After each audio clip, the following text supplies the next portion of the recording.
And a shakeup on the ground in Minnesota. President Trump is deploying border czar Tom Homan there, while Border Patrol Commander Greg Bovino is set to leave. This morning, over 700 federal agents executed coordinated raids across Minnesota. The target, an $8 billion fraud and trafficking empire. Federal agents just dismantled a criminal network in Minneapolis. 1 million fentanyl pills and $47 million seized. Wednesday, January 8th, 2026, 4 a.m.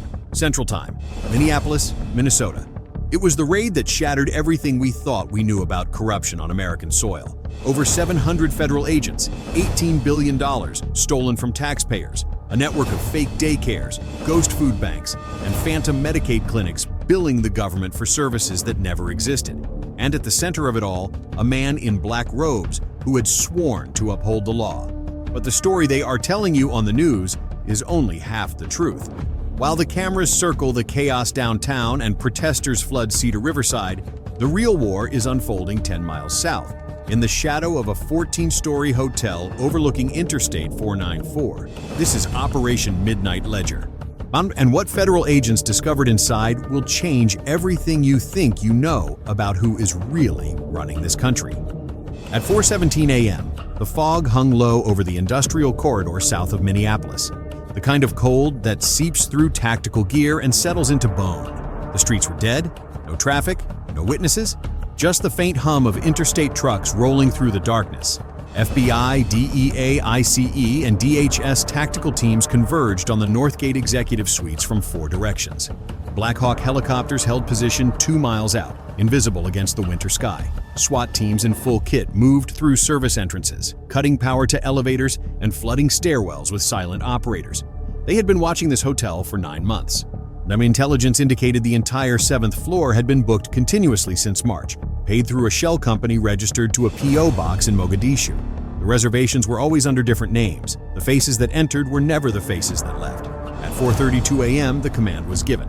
Flashbangs detonated in sequence down the corridor. Agents in black breached 6 doors simultaneously, moving with surgical precision. What they found inside was not tourists or business travelers. They found a factory. Room 712 was the nerve center. 3 men stood over industrial shredders, frantically feeding documents into the machines. They were not fast enough. Agents tackled them to the ground as forensic teams sealed the room. Inside drop ceiling tiles, investigators pulled down duffel bags stuffed with bundled cash. Odd 50s and hundreds wrapped in rubber bands. But the money was secondary. The real prize was in the adjoining suite, a passport printing operation.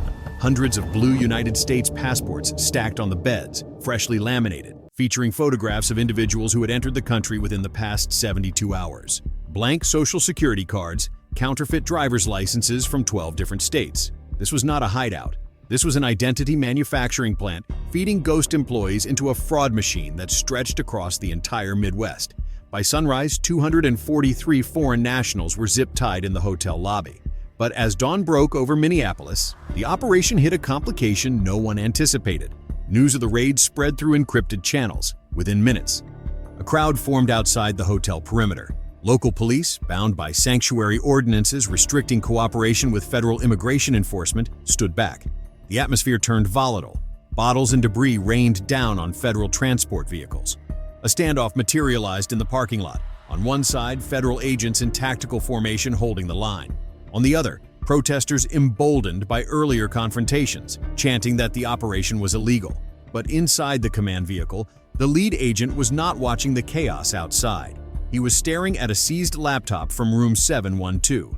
The encrypted files were not discussing border crossings. They were discussing billing cycles, revenue projections, distribution schedules. The investigation pivoted in an instant from immigration enforcement to something far more sinister. The laptop contained a master spreadsheet titled Project Harvest. It linked the 243 individuals in custody to a network of 114 nonprofit food banks, daycare centers, and home health agencies across Minnesota, Wisconsin, Iowa, and Illinois. The scheme was devastating in its simplicity. Use fake identities created in this hotel to register as employees and beneficiaries of federally funded programs. Bill Medicaid and federal nutrition assistance for millions of meals never served, thousands of children never cared for, and medical visits that never happened. The total theft documented on that single laptop exceeded $18 billion. But it was the name at the top of the organizational chart that made federal investigators go silent. The overseer was not a gang leader, not a cartel boss, not a foreign operative. It was the Honorable Rashid Malik Osman, a sitting federal judge in the District of Minnesota. The man responsible for authorizing search warrants and ruling on immigration cases was the same man running the largest fraud operation in American history. This is not corruption. This is command-level collusion. And the network ran deeper than anyone imagined. By 7 a.m., federal cyber forensics teams in a secure facility outside Washington were cracking the encrypted drives seized from the hotel. What emerged on their screens was a digital map of an empire. Shell companies registered in Delaware, Wyoming, and the Cayman Islands. Ghost corporations with addresses that traced to empty lots. Offshore accounts cycling money through Dubai, Nairobi, and Panama City. Restaurant franchises that existed only on paper. Logistics firms that moved nothing but cash. The money flows crossed 7 countries and 4 continents, and every authorization, every digital signature approving a major transaction, traced back to one encrypted key. The key belonged to Judge Osman. For 8 years, he had operated in plain sight, protected by the very institution sworn to uphold justice. Cases involving network members were consistently assigned to his courtroom. Sentences were minimal, evidence disappeared, witnesses recanted. He had turned the federal courthouse into a fortress for organized crime. But he had a partner. Amira Hassan Warsam, a high-profile immigration attorney, operated as the network's fixer. For a decade, she ensured that any operative arrested was back on the street within hours, not legal fees paid by shell accounts. Cases steered to favorable judges. Deportation orders quietly dismissed. Together they had built a perfect closed loop of corruption. But the chaos at the hotel had spooked them.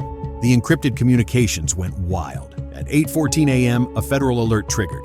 Judge Osman and attorney Warsam had just booked one-way tickets to Nairobi via Dubai, departing Minneapolis-St. Paul International in 43 minutes.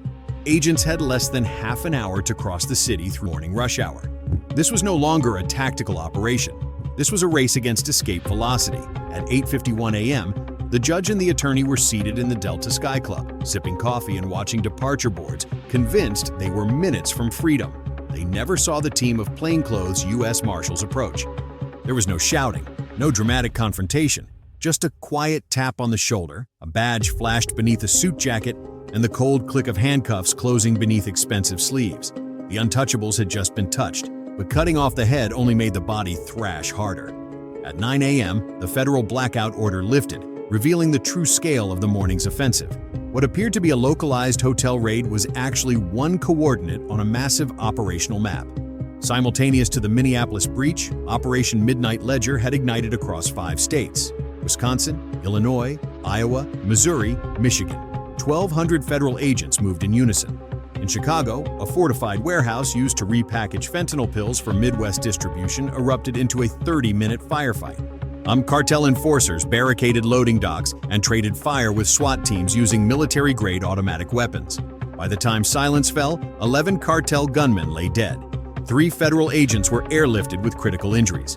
In rural Iowa, agents descended on a farmhouse and discovered a subterranean bunker containing 2 tons of uncut cocaine, 300 kilograms of fentanyl powder, and an arsenal of unregistered weapons destined for Minneapolis street gangs. In Detroit, a shipping container at a rail yard was seized.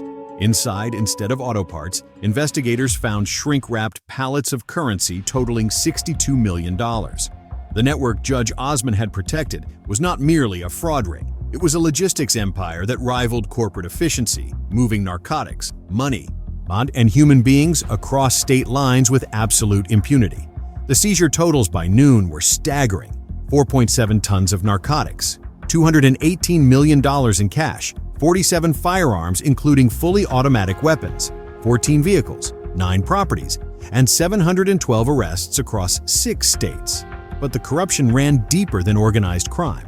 As investigators examined seized servers and internal communications, patterns emerged that chilled seasoned federal agents. 47 law enforcement officers across Minnesota and Wisconsin had been receiving monthly payments from network accounts. Border checkpoint supervisors had been timing shift changes to allow specific vehicles through without inspection. Patrol routes had been falsified to create blind corridors for drug convoys. Internal raid schedules had been leaked days in advance. The network had not merely infiltrated law enforcement, it had constructed a parallel system, a shadow force operating within the official one. Honest officers wept when they learned colleagues they had trusted for years had been on cartel payroll. Within 6 weeks, 19 police officers were indicted. 2 deputy chiefs resigned. A county sheriff faced federal obstruction charges. The badge had been corrupted. Now it would be rebuilt from the ground up. In the silence that followed Operation Midnight Ledger, the true cost began to emerge. Federal accountants spent months untangling the financial web. The final assessment was devastating. $18 billion stolen from American taxpayers, diverted to fund drug pipelines that flooded communities with poison. In the year before the raid, opioid overdoses in the Twin Cities had quadrupled, fueled by cheap fentanyl flowing through networks Judge Osmond protected. Homicides reached historic levels as gangs fought for territory under his silent sanction. But in the months following the operation, overdose deaths dropped by 38%. Violent crime fell to a 5-year low. The trial of Judge Rashid Malik Osman became the legal spectacle of the decade. As the gavel fell on his life sentence, the message echoed across every corrupted institution in America. Power does not always require open violence. Sometimes it only needs silence and ambition. You can hide the money, you can print the passports, you can wear the robes of justice while running an empire of theft. But eventually, the truth kicks down the door. If you are still watching, tap like so more people see this story. Comment "expose" if you want this corruption dragged into the light.